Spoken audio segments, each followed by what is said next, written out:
Hello students, last जो video थी आपकी उसमें हमने एक आपको नॉमिनल कराया था और उसमें आपको क्वेश्चन जो सॉल्व करना था उसमें calculate net value added at FC वो आपने कैलकुलेट किया था।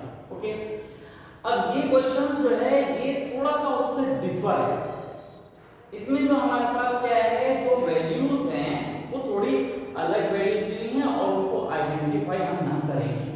और यहाँ पर भी आपको क्या कैलकुलेट करना है, आप वही वैल्यू कैलकुलेट करेंगे जो हमने लास्ट टाइम की थी, यानी कि पिछली वीडियो में आपने देखा था calculate net value added at FC. तो हम यहाँ पर लिख देते हैं क्वेश्चन आपके पास क्या है, ये क्वेश्चन है कि आप लिखेंगे कैलकुलेट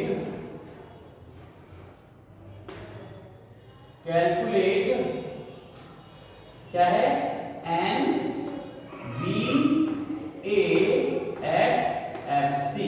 ये हमने आपको ना शॉर्ट फॉर्म में लिखी है। ओके, तो ये आपको कैलकुलेट करना है फ्रॉम द गिवन डाटा। तो इस डाटा से आपको क्या करना है, ये कैलकुलेट करना है। तो आप हम इसे कैसे कैलकुलेट करेंगे, तो पहला स्टेप वही होगा आपके पास कि स्टेप 1 और स्टेप सेकंड, उसी तरह से हम इसको कैलकुलेट करते हैं। तो स्टेप फर्स्ट में क्या होगा, स्टेप सेकंड में आपको मालूम है। तो हम सबसे पहले क्या करेंगे, स्टेप फर्स्ट लिखेंगे।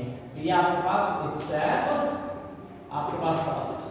अब क्योंकि यहाँ पर हमें जगह कम है, स्पेस यहाँ में ज्यादा चाहिए होता है, तो हम जो फॉर्मेट है वो वर्टिकली हम यहाँ पर लिखेंगे। जो हमने पहले हॉरिजॉन्टली आपको सॉल्व किया था, अब हम उसे वर्टिकली लिखेंगे। तो जो वर्टिकल लिखेंगे तो उसमें हम अपने जो पहला आपके पास जो वैल्यूज थी हम उसको क्या करते हैं, जैसे हम फाइंड करेंगे कि हम यहाँ पर अब ये क्या है, हम क्या कैलकुलेट करना है, पहले स्टेप में जीवीए एट एमपी कैलकुलेट करते हैं।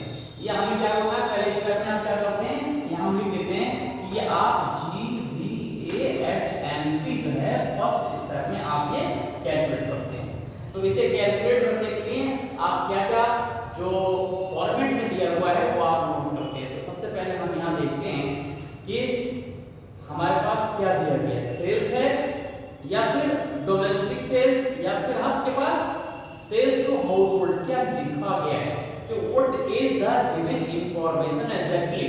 तो exactly we have given domestic cell.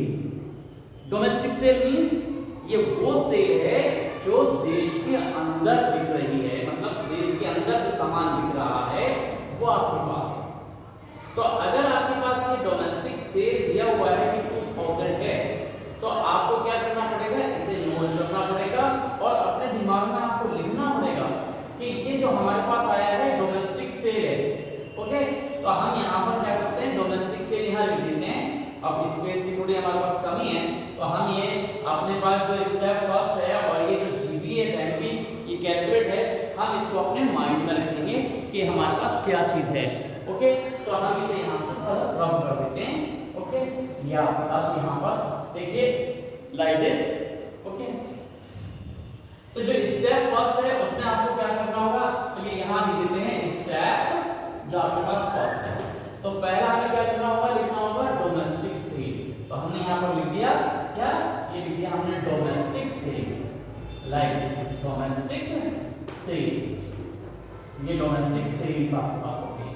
अब ये डोमेस्टिक सेल्स क्या है, वो है आपके पास कितना 2000। तो ये हमने यहाँ पर लिख दिया 2000। ये वैल्यू किसमें है, सब करोड़ में है, तो हम यहाँ पर छोटा करोड़ पर लिखते हैं। तो ये 2000 करोड़।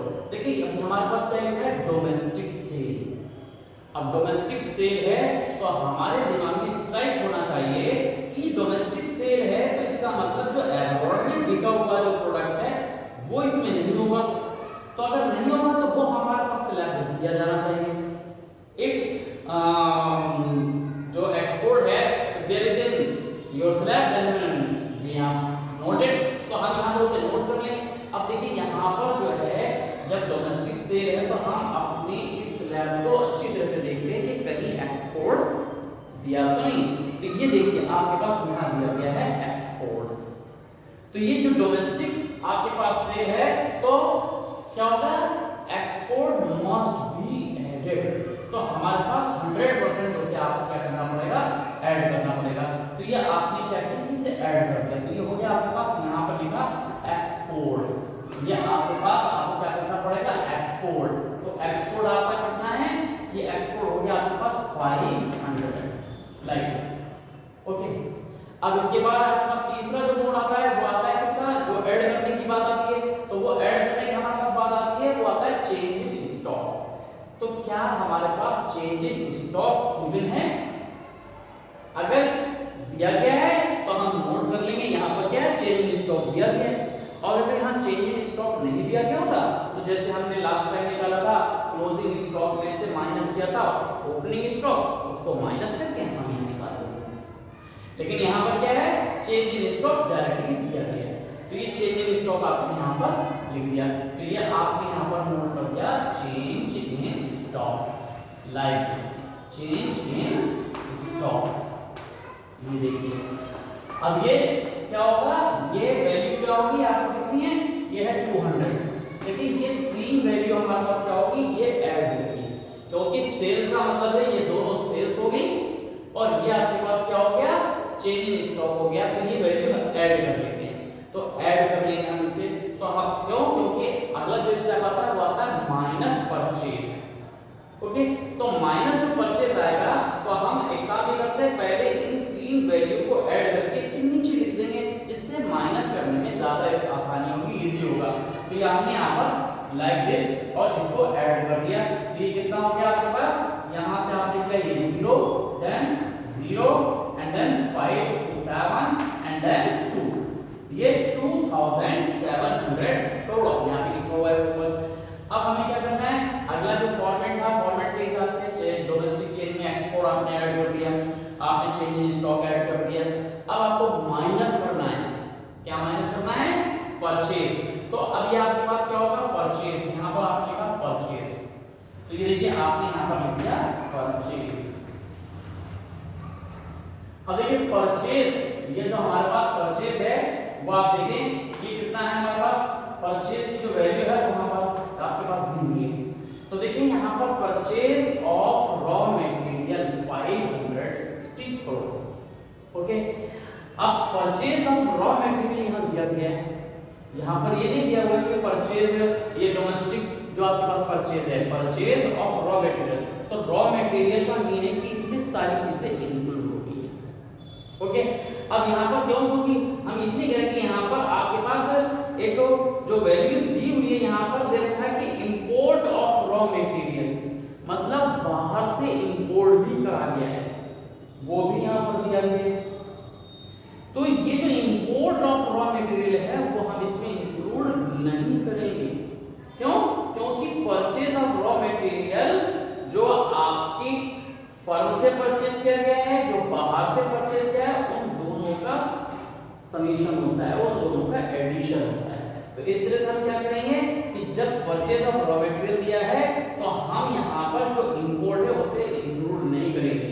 हाँ, अगर ये लिखा होता डोमेस्टिक परचेज तब हम इसको ऐड कर लेते हैं, क्यों, क्योंकि ये देश के अंदर का है और ये देश के बाहर से है, तो ये इंपोर्ट उसमें हम ऐड कर लेते हैं। तो यहाँ हमें इसे ऐड करने की जरूरत नहीं है, केवल हम परचेज ऑफ रॉ मटेरियल यानी 560 है, तो ये 560 को हम जो परचेज है उसे हम क्या करते हैं, सबट्रैक्ट कर देते हैं। तो यहाँ हमने ये माइनस का सिंबल लगा दिया, ये माइनस कर दिया और कितना आ गया ये आपके पास, ये है आपके पास 560, ये 560। अब देखिए जब हमने ये परचेज माइनस कर दिया तो आपके पास तीन ही चीजें होती हैं, सेल्स, चेंज इन स्टॉक और परचेज। अगर हम इन तीनों को सॉल्व कर लेते हैं हमारे पास क्या आ जाता है, पहला स्टेप GVA। तो अगर हम यहाँ पर एक बड़ी लाइन यहाँ ड्रॉ कर दे लाइक दिस, ये तो इन सब के फॉर्मेट के बेस पर हम क्या लिख सकते हैं, यहाँ पर ये आपके पास आ गया GVA एट NP। ये आपके पास ये सब इसमें आपने वो सब स्क्रिप्ट में आपने दिया, ये इस इक्वल टू क्या हो जाएगा, आपने इसे माइनस कर दिया, माइनस किया तो ये आपके पास कितना हो गया लाइक दिस, ये आपके पास यहाँ आ जाएगा 0, यहाँ पर 10, ये 6 हो गया और ये 6 आपके पास यहाँ से 1 आपके पास आ जाएगा और ये आपके पास 2 लाइक दिस। ओके, तो यहाँ पर आपके पास 0 और ये 10 में से 6 गया 4 और यहाँ पर 6 रह गया था, तो 6 - 5 मींस 1 ये आपने लिख दिया। तो ये क्या कैलकुलेट हो गया, ये हो गया हमारा स्टेप फर्स्ट। और स्टेप फर्स्ट क्या है आपके पास, GVA at MP। Step second आता है, हमें करना क्या है, हमें NBA at FC कैलकुलेट करना है। तो अब यहां पर हम क्या लिख देंगे, NBA at FC। स्टेप जो हमारे पास आ जाएगा यहां पर सेकंड, ये स्टेप आपके पास यहां में लिख दिया स्टेप सेकंड। तो स्टेप सेकंड में आपको क्या करना है, आपको निकालना है क्या चीज, NVA। तो आपने यहां नोट कर लिया, ये लिखा NVA एट आपको FC निकालना है। और आपने जो कैलकुलेट किया है वो कैलकुलेट किया है GVA। तो ये आपका जो हमने कैलकुलेट किया इसे हमने यहां लिख दिया GVA एट MP। ओके, अब कन्वर्जन करना है। अब कन्वर्जन का मीन क्या है कि ये जो ग्रॉस है नेट में कन्वर्ट होना है। तो ग्रॉस बड़ा हो गया यानी बिगर से स्मॉलर पे जाना है। तो जब भी बिगर से स्मॉलर पे जाएंगे तो सीधी सी बात है माइनस करेंगे। और ग्रॉस से आपको वैसे भी याद रखना है कि ग्रॉस जो है माइनस करते हैं क्या, डेप्रिसिएशन, तो ये नेट आ जाता है। तो ये आपके पास माइनस कर देंगे हम यहाँ पर एक बार फिर से, क्या जी को हमने माइनस का नेट में, तो ये डेप्रिसिएशन हम यहाँ पर लिख देंगे लाइक दिस दैट शॉर्ट में। अब दूसरा VA और सेम है, अब आपके पास कन्वर्ट करना है MP और FC। तो MP और FC जैसे कैलकुलेट करने की बात आएगी तो हम यहाँ पर MP में से माइनस कर देंगे FC को। तो ये आपके पास कितना हो जाएगा, minus NIT net indirect tax. अब देखिए यहाँ पर नेट इनडायरेक्ट टैक्स, अब अगर ये सारी चीजें हमारे पास डायरेक्टली दी गई हैं तो हम क्या करेंगे, उसे नोट कर लेंगे। और अगर नहीं दी गई हैं तो हम उसको कैलकुलेट कर लेंगे। तो सिंपल सी बात है। तो यहाँ हमारे पास क्या हो जाएगा, ये देख लें, GVA at MP 11 2140। तो ये 2140 यहाँ लिख दिया। और डेप कितना है, डेप्रिसिएशन ये है 100। तो ये 100 हमने स्लैब से नोट किया और यहाँ पर लिख दिया -100 लाइक दिस। ओके, तो इस तरह से हमारे पास क्या हो जाएगा, डेप्रिसिएशन। ओके, अब नेक्स्ट आपके पास क्या है, NIT ये लास्ट हो गया, नेट इनडायरेक्ट टैक्स। तो हमें उसे कैलकुलेट करने की जरूरत नहीं। अगर नहीं दिया होता तब हम उसको क्लोजिंग स्टॉक में से माइनस करके, किसे माइनस करते हैं, ओपनिंग को, तो आपके पास आ जाता। यहाँ डायरेक्ट है, हम यहाँ डायरेक्ट इसकी वैल्यू को पुट कर दिया, ये हो गया 60 लाइक दिस, ये हो गया 60।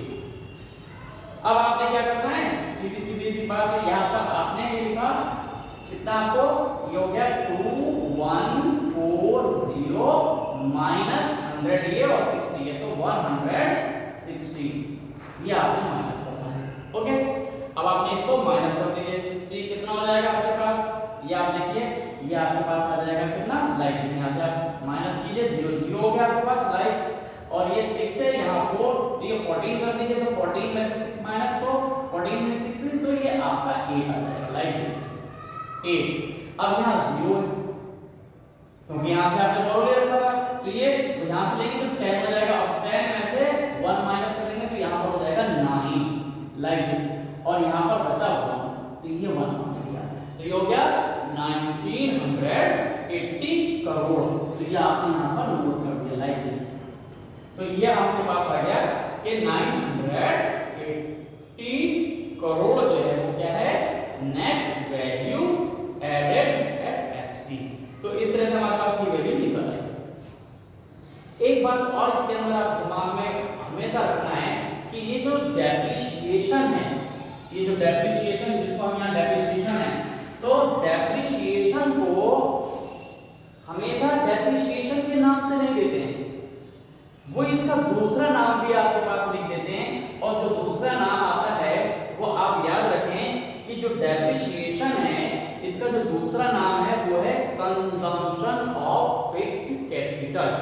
तो इसे कंजम्पशन ऑफ फिक्स्ड कैपिटल भी कहा जाता है।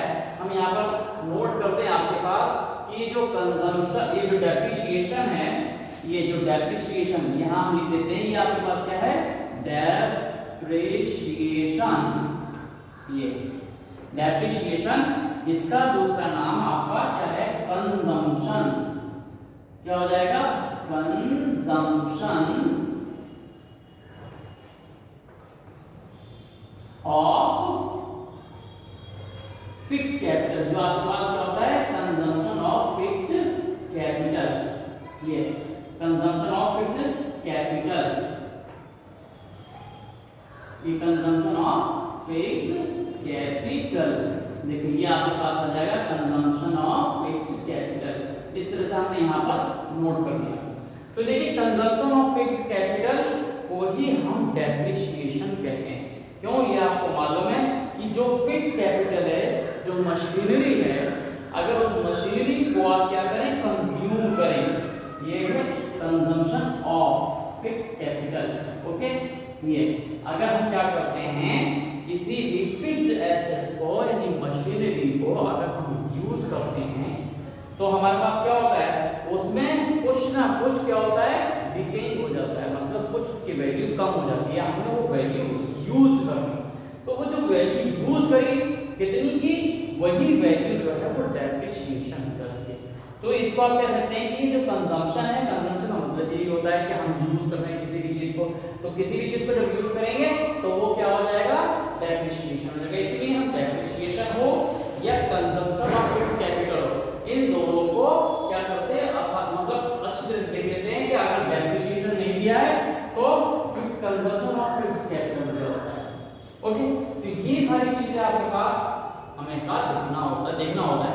हाँ, कभी कभी इन दोनों में भी आपके पास नहीं दिया होता है तो हमें देखना पड़ता है कि फिर क्या होगा, फिर उसका नाम होता है रिप्लेसमेंट कॉस्ट।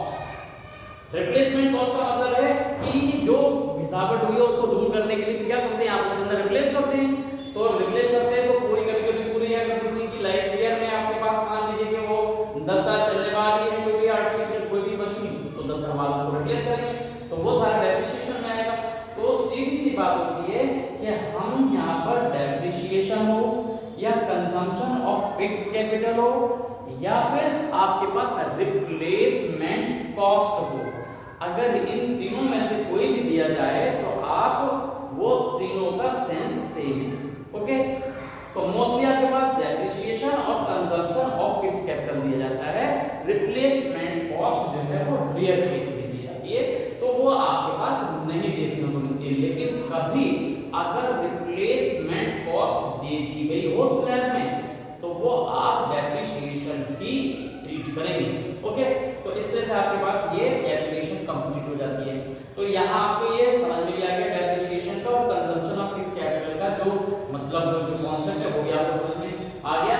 ये पहले भी आपको हमने समझाया था, लेकिन यहाँ एक बार हमने यहाँ रिवाइज कर दिया। क्यों, क्योंकि आपको कंजम्पशन ऑफ फिक्स्ड कैपिटल तो पता था, लेकिन ये रिप्लेसमेंट कॉस्ट के बारे में वो आपके डिस्कस नहीं हुआ था, तो वो भी आपको आज पता लग गया। तो ये सारी चीजें आप स्लैब में आसानी वो बहुत मतलब केयरफुली देखेंगे, बहुत ज्यादा ध्यान से देखते हैं, तब हमारे पास क्या जाता है। तो इस तरह से आपके पास क्या हो गया, ये जो आपके पास कैलकुलेशन होगी किसी क्वेश्चन की आपके पास हो गई। दो क्वेश्चन लास्ट वीडियो में आपने देखा, एक क्वेश्चन आपने इस वीडियो में देखा, और जो एक क्वेश्चन थोड़ा डिफरेंट होगा वो हम नेक्स्ट वीडियो में आपको बता देंगे। तो उस वीडियो में हम उसके साथ हम कैसे कैलकुलेट करेंगे तो वो आप उसमें सीख लेंगे। अभी आप इसी क्वेश्चंस को आप करें, ये क्वेश्चंस हैं और इससे पहले जो वीडियो है वो आपके पास देख लिया आपने।